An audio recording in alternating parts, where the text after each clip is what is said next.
నమస్తే, నేను ప్రియాంకరావు. టీడీపీలో కొంతమంది ఎమ్మెల్యేల పనితీరు వల్ల పార్టీకి చెడ్డ పేరు వస్తుందేమో అన్న భయం పట్టుకుంది చంద్రబాబు నాయుడు గారికి అని కొంతమంది అంటున్నారు. ముఖ్యంగా అందులో ఒక ఎమ్మెల్యే ఆల్రెడీ ఈయనకి వార్నింగ్ ఇచ్చినప్పటికీ కూడా అదే సీన్ మళ్ళీ రిపీట్ చేస్తున్నారు అని ఒక వాదన ఉంది.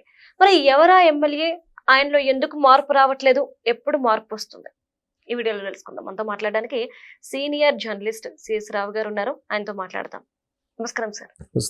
ఈ మధ్యన అంటే స్కూల్లో చదువుకుంటే ఎగ్జామ్స్ రాసిన తర్వాత గ్రేడ్స్ ఎట్లయితే ఇస్తారో ఇప్పుడు ఎమ్మెల్యేలకి మంత్రులకి వాళ్ళకి కూడా గ్రేడ్స్ ఇస్తున్నారు ఏపీలో. అందులో ఎవరికైతే తక్కువ పాయింట్స్ వచ్చాయో వాళ్ళందరికీ వార్నింగ్ ఇవ్వడం, పనితీరు మార్చుకోమండం, నెగిటివిటీ మొత్తం చెప్పడం జరుగుతుంది. కానీ ఒక్క ఎమ్మెల్యే మాత్రం ఎన్నిసార్లు చెప్పినా అదే పనితీరు అంటాం. ఎందుకు? ఇప్పుడు ఆయన మీద ఎలాంటి చర్యలు తీసుకోబోతున్నారు? ఎవరా ఎమ్మెల్యే? ఆయన కారణంగా తెలుగుదేశం పార్టీ చరిత్ర మొత్తం చూసినా కానీ ఇలాంటి పరిస్థితి నెలకొన్నదేమో అనేటువంటి భావన కలుగుతుంది ఆ ఎమ్మెల్యే వ్యవహరిస్తున్నటువంటి తీరు. ఎందుకంటే తెలుగుదేశం పార్టీలో ఎప్పుడు కూడా ఇంత ఇండిసిప్లైన్గా ఉన్నటువంటి వాళ్ళు బహుశా లేరు. ఒకవేళ ఉన్నప్పటికీ కూడా ఇమీడియట్గా వాళ్ళ మీద యాక్షన్ తీసుకునే వాళ్ళు. కానీ మొట్టమొదటిసారిగా తెలుగుదేశం పార్టీ చరిత్రలో ఆ ఎమ్మెల్యేని కేవలం ఆ ఎమ్మెల్యే ఎస్సీ కారణంగానే కొద్దిగా ఆలోచిస్తూ ఉన్నారు. పైగా చంద్రబాబు నాయుడు గారి కొంచెం క్షమాగుణం ఎక్కువ ఉంటుంది చంద్రబాబు నాయుడు గారికి. సరే, అమరావతి రైతుల కోసం లేదా అమరావతి కోసం లేదంటే ఆ రోజున ప్రజలు పడుతున్న ఇబ్బందులు, సమాజం పట్ల అంకిత భావంతో పనిచేశారు అనేటువంటి ఒకే ఒక అభిప్రాయంతో ఏ డెసిషన్ తీసుకోలేకపోతున్నారేమో అనేటువంటి భావన తెలుగుదేశం పార్టీలో కలుగుతుంది.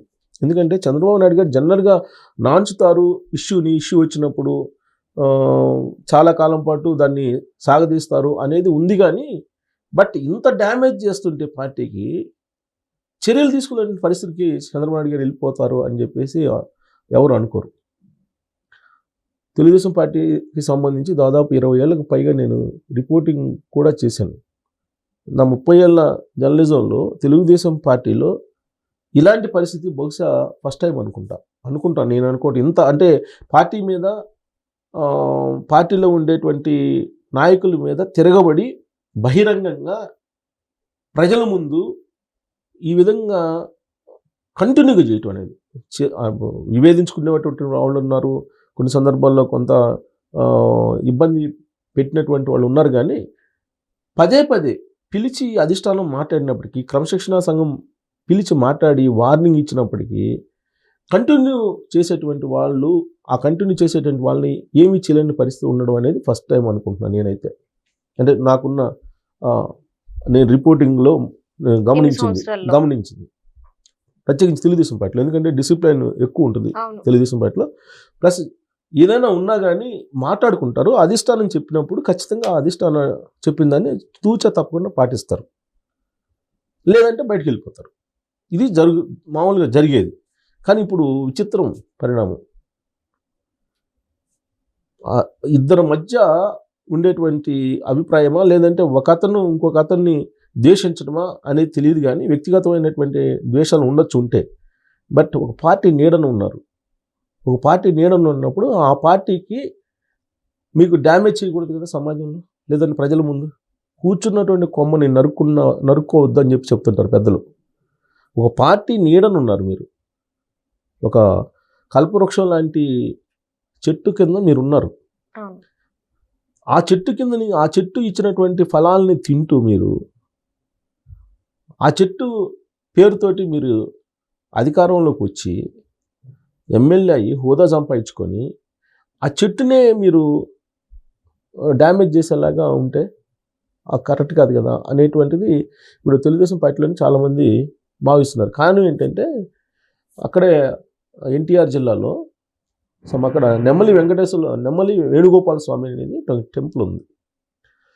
ఆ టెంపుల్కి సంబంధించిన ఉత్సవాలు ఏదో జరుగుతున్నప్పుడు పట్టు వస్త్రాలు సమర్పించేటువంటి కార్యక్రమం ఉంది. దానికి అక్కడున్నటువంటి ఎంపీ సతీ సమేతంగా వెళ్ళారు.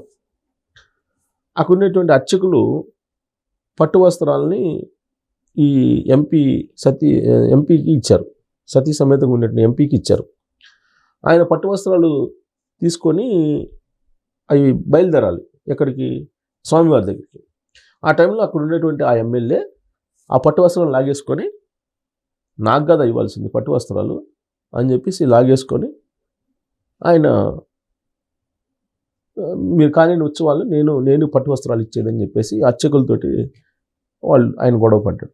గొడవ పడితే అర్చకులు ఏమంటారు, లేదండి సాంప్రదాయం ప్రకారం ప్రోటోకాల్ ప్రకారం ఎంపీ గారికి ఇవ్వాలి, సో కాబట్టి ఎంపీ గారికే పట్టు వస్త్రాలు ఇచ్చేటువంటి ప్రోటోకాల్ అది, మీకు అక్షంతలు ఉంటాయి అక్షంతలు పట్టుకోండి అని చెప్పేసి అక్షంతలకు సంబంధించినటువంటి పాత్ర ఇచ్చారు.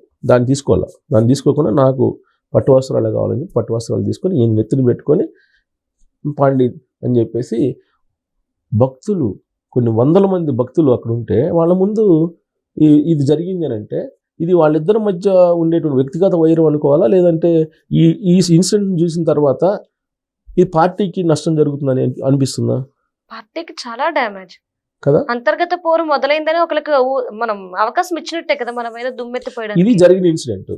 ఈ ఇన్సిడెంట్ చూసిన తర్వాత పబ్లిక్ ఏమనుకుంటారు, పార్టీని ఏమంటారు? ఫస్ట్ పార్టీ పట్ల అసలు తెలుగుదేశం పార్టీ అంటే క్రమశిక్షణకి పేరు. అసలు తెలుగుదేశం పార్టీ క్రమశిక్షణకే పూర్తి భిన్నమైనటువంటి నడక నడుస్తున్నప్పుడు ఎంతకాలం పాటు ఓపిక ఉంటుంది? ఒక ఇంట్లో ఒక 3 పిల్లలు 2-4 పిల్లలు ఉంటే ఈ 4గురిలో ఒక్క పిల్లడు మాట అనకపోయినా కానీ ఆ తండ్రికి ఎంత మనోవేదన ఉంటుంది, ఖచ్చితంగా ఏమైపోతాడా? ఇప్పుడు అదే పరిస్థితి చంద్రబాబు నాయుడు గారి అంతర్మదనం. అంటే ఒక మాట అన్నారు రీసెంట్ గా చంద్రబాబు నాయుడు గారు, కొంతమందికి ఎందుకు టికెట్ ఇచ్చానా అని అనిపించింది అని చెప్పి. మరి ఎందుకు ఆయన ఆ మాట అన్నారంటే జనరల్ గా ఆయన మనసులో మాట బయట పెట్టరు ఏదైనా. మరి ఆయనే ఆ మాట అన్నారంటే ఎంత మానసిక వేదనకు గురి ఉంటారు, ఎంత అంతర్మదనం చెంది ఉంటారు ఆయన. అనవసరంగా నేను తప్పు చేశానని మన తల్లిదండ్రులు అంటారు, అని అనవసరంగా నిన్ను కన్నాను రా బాబు, నన్ను మానసికంగా హింసిస్తున్నావు అని చెప్పి పిల్లల మీద తండ్రి తన ఆక్రోశాన్ని తన బాధను వెలబుచ్చుతారు కదా సహజంగా ఏ ఇళ్లలో అయినా. చంద్రబాబు గారి పరిస్థితి అదే. ఇప్పుడు చంద్రబాబు నాయుడు గారు ఒక కుటుంబం లాగంటే తెలుగుదేశం పార్టీ, ఆ కుటుంబంలో పిల్లలు లాంటి వాళ్ళు, వీళ్ళందరూ కుటుంబ సభ్యులు లాంటి వాళ్ళు. లోకేష్ గారు కూడా అదే చెప్తున్నారు, మనందరం ఒక కుటుంబంలో మనందరం కుటుంబ సభ్యులు, మనకు ఒక్కళ్ళే పెద్ద చంద్రబాబు నాయుడు గారు. ఆయన ఏది చెప్తే అదే అని చెప్తున్నారు కదా. మరి ఆయన చెప్పినా వినకుండా ఆయన 2-3 సార్లు పిలిపించి మాట్లాడారు కదా, ఇది పద్ధతి కాదు, మార్చుకోండి అని చెప్పి. తర్వాత షోకాజ్ నోటీస్ ఇచ్చారుగా, క్రమశిక్షణ సంఘం ఎదుట హాజరయ్యారుగా, క్రమశిక్షణ సంఘం చెప్పిందిగా, తెలుగుదేశం పార్టీ అధ్యక్షుడు ఆంధ్రప్రదేశ్ ఆయన చెప్పారుగా, ఆయన పిలిచి చెప్పారు కదా. మరి ఇంత చెప్పినా ఇన్ని సంఘటనలు వరుసగా అక్కడ ఉన్న మహిళలు తిరగబడ్డారు, వాళ్ళు ఆత్మహత్యాయత్నం చేశారు ఆ ఎమ్మెల్యే దెబ్బకి.